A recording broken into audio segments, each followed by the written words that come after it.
Good morning, guys. Welcome to Adhigam e-classes. Today we are going to learn about synonyms. आज हम कुछ important synonyms के बारे में, समानार्थी जो शब्द होते हैं उनके बारे में पढ़ने वाले हैं. सिनोनिम्स, जिन्हें हम हिंदी में समानार्थी शब्द भी कहते हैं, मतलब समान अर्थ वाले. उनकी हमें जो मीनिंग है वो सेम सी नज़र आती है, लेकिन फ़र्क बहुत ज़्यादा होता है. चलिए वीडियो को स्टार्ट करते हैं और कुछ इम्पोर्टेंट आपको सिनोनिम्स के बारे में मैं बताने जा रहा हूँ. नंबर 1, सबसे पहले बात करते हैं एडिक्टेड.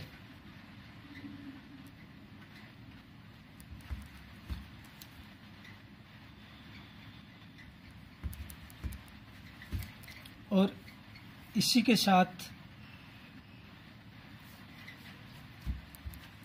डिवोटेड, ये दो हैं. ठीक है, इनका अर्थ होता है आदत लगना. आदत लगना, लेकिन दोनों में फर्क क्या है? एडिक्टेड और डिवोटेड दोनों का मतलब होता है आदत लगना. अब एडिक्ट का मतलब तो होता है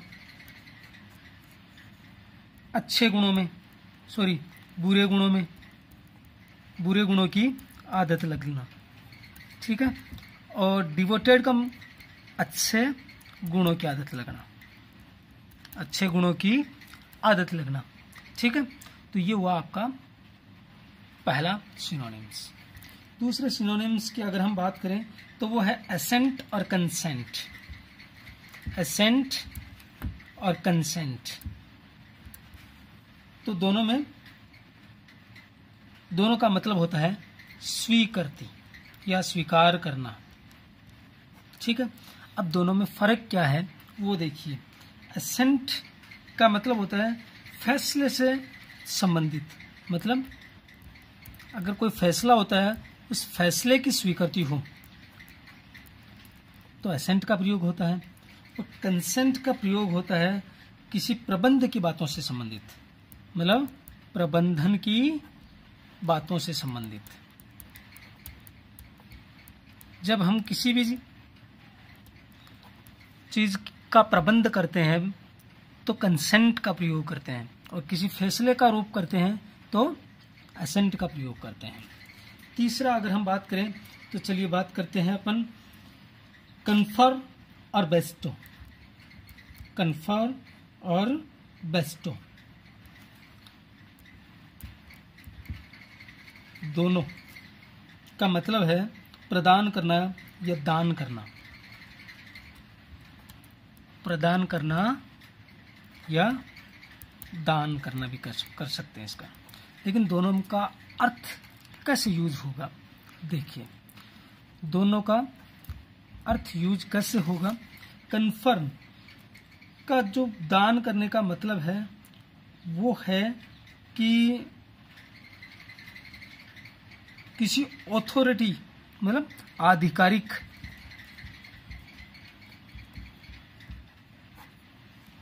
रूप से प्रदान करना.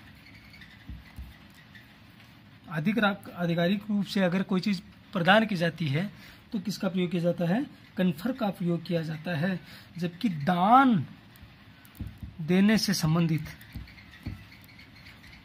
दान देने के रूप में किसका प्रयोग किया जाता है?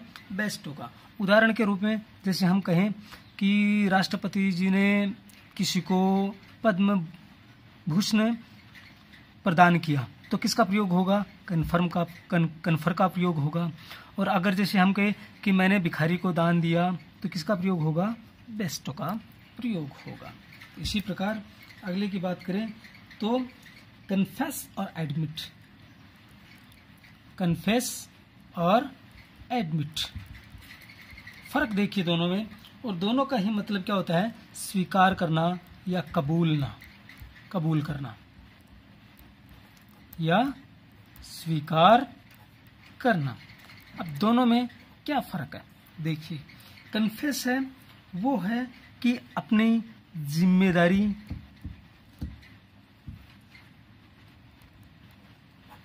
या गलती स्वीकारना। क्या होता है?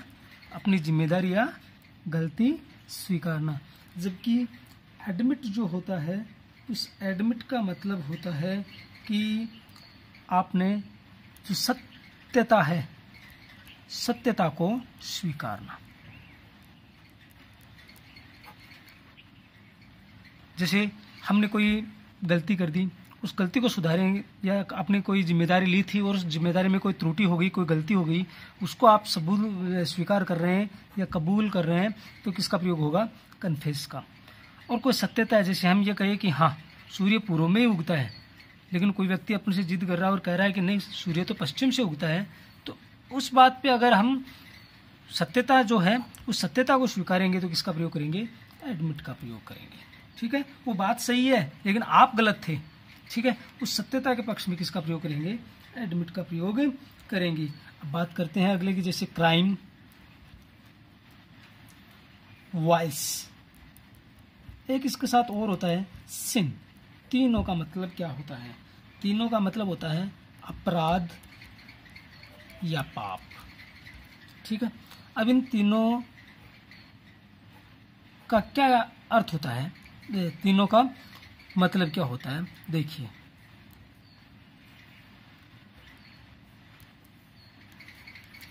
क्राइम का मतलब भी अपराध होता है, वाइस का मतलब भी अपराध होता है, और सिन का मतलब भी अपराध होता है।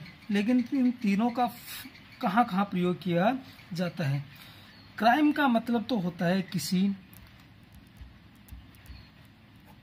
कानूनन अपराध, कानून रूप से या नियम विरुद्ध, ठीक है, अपराध। या यूं कहें कि किसी समाज विरुद्ध जो अपराध कर पाप करता है वो तो होता है क्राइम होता है। और है वाइस। ये वाइस क्या होता है कि नैतिक जो कानून होता है या नैतिक जो नियम होता है, उस नैतिक नियम के विरुद्ध अगर कोई काम करता है तो किसका प्रयोग किया जाता है? वाइस का प्रयोग किया जाता है। और किसी एक धार्मिक नियम के खिलाफ या धर्म के विरुद्ध अगर कोई आदमी काम करता है तो उस धर्म के विरुद्ध काम करने वाले के किसका प्रयोग किया जाता है? सिन का प्रयोग किया जाता है।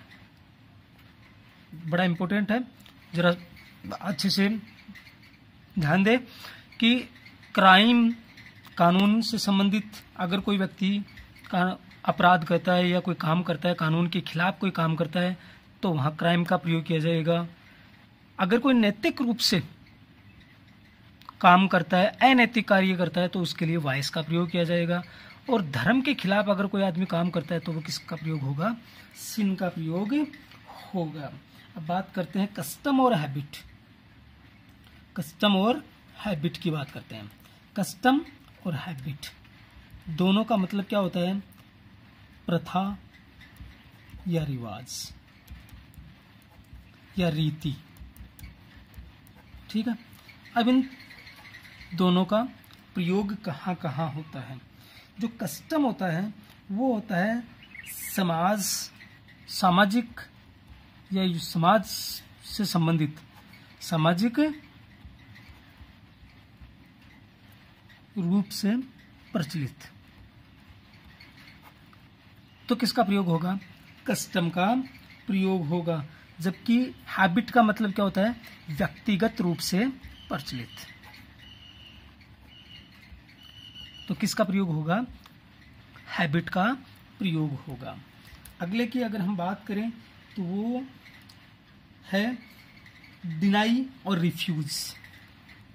डिनाई और रिफ्यूज दोनों का मतलब होता है मना करना। दोनों का मतलब क्या होता है? मना करना या अस्वीकार करना, अस्वीकारना। ठीक है, अब इन दोनों का प्रयोग कहाँ कहाँ होता है? डिनाई का प्रयोग होता है किसी भी गलत चीज की घोषणा के लिए, या अनट्रू जिसे हम कहते हैं असत्य,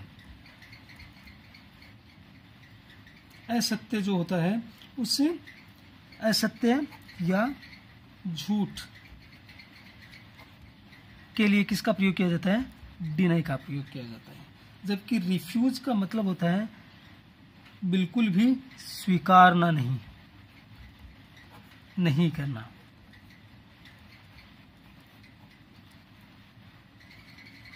उदाहरण के रूप में जैसे चोर है कि चोर ने अपना झूठ स्वीकार करने से मना कर दिया, तो किसका प्रयोग होगा? डिनाई का प्रयोग होगा। जबकि अगर हम ये कहें कि जैसे उसने मेरी मदद करने से मना कर दिया, तो किसका प्रयोग होगा? रिफ्यूज का प्रयोग होगा। जैसे द थीफ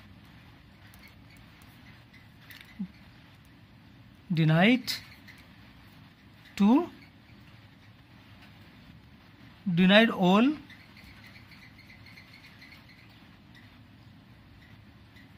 द चार्जेस। और अगर हम इसकी बात करें तो इसका क्या होगा? He denied to help me. ठीक है, तो इस प्रकार से डिनाई और रिफ्यूज में फर्क होता है।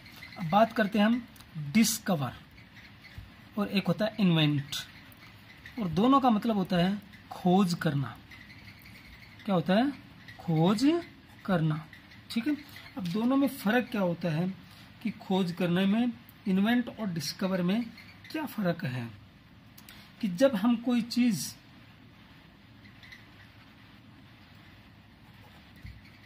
पहले से मौजूद वस्तु को खोजने का काम करें तो किसका प्रयोग होगा? डिस्कवर का होगा। ठीक है, और नई वस्तु को खोजने का या आविष्कार करने का काम किसके लिए होगा? इन्वेंट का प्रयोग होगा। जैसे हम ये कहें कि वैज्ञानिकों ने बृहस्पति ग्रह के एक उपग्रह को खोजा, तो किसका प्रयोग होगा? डिस्कवर का, क्योंकि वहां उन्होंने नई चीज नहीं खोजी है। बृहस्पति ग्रह का तो पहले से ही एक ग्रह उपग्रह है, लेकिन हमें पता नहीं था। वो तो इस गैलेक्सी में, इस ब्रह्मांड में पहले से मौजूद है। तो पहले से मौजूद चीज को अगर हमें पता नहीं था तो हमने उसको खोजा है, पता लगाया उसका। तो पता लगाने के लिए क्या होगा? पता लगाने के लिए किसका प्रयोग होगा? डिस्कवर का प्रयोग होगा। लेकिन नई चीज, जैसे हम ये कहें कि कोविड-19 के खिलाफ डॉक्टर्स ने या जो साइंटिस्ट हैं उन्होंने एक नई वैक्सीन का आविष्कार कर लिया, तो किसका प्रयोग करेंगे? इन्वेंट का प्रयोग करेंगे। आ रही बात समझ? ठीक है, तो इस प्रकार से ये होगा। अब एक अगर हम बात करें जैसे लिबर्टी और फ्रीडम, बहुत बार आपने ये चीज सुनी भी होगी, गौर भी की होगी और बोलते भी होंगे। लेकिन इन दोनों में फर्क क्या है? दोनों का ही मतलब क्या होता है? स्वतंत्रता या आजादी। ठीक है, लेकिन इन दोनों में फर्क क्या है? देखिए, दोनों में फर्क क्या है कि जब कोई भी व्यक्ति बिना किसी कमी के या अभाव के, या अपने यूं कहे कि स्वेच्छा से किया जाने वाला कार्य है, उसके लिए किसका प्रयोग किया जाएगा? लिबर्टी का प्रयोग किया जाएगा। लेकिन अगर हम बात करें निर्भरता, जिसे हम कहते हैं निर्भरता की कमी जहां ना हो, कमी हो जहां, या अपन ये कहें कि किसी के ऊपर हम अधीन थे, किसी के अधीन या अधीन थे, उसके लिए किसका प्रयोग होगा? फ्रीडम का प्रयोग होगा। ठीक है। अब है अंतिम नंबर 10, वैकेंट और एम्प्टी। और एम्प्टी दोनों का ही मतलब होता है खाली या रिक्त। दोनों का ही मतलब क्या होता है? खाली या रिक्त। तो इन दोनों का मतलब क्या होता है कि अगर कोई चीज भरी हुई ना हो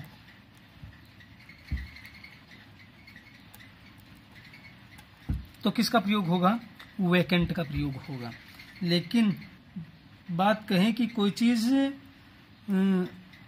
भरी जा सके, उस चीज के लिए किसका प्रयोग होगा? उदाहरण के रूप में समझने की कोशिश कीजिए, वैकेंट और एम्प्टी में क्या फर्क है। जैसे कि द हाउस इज वैकेंट, कि मतलब मकान खाली है।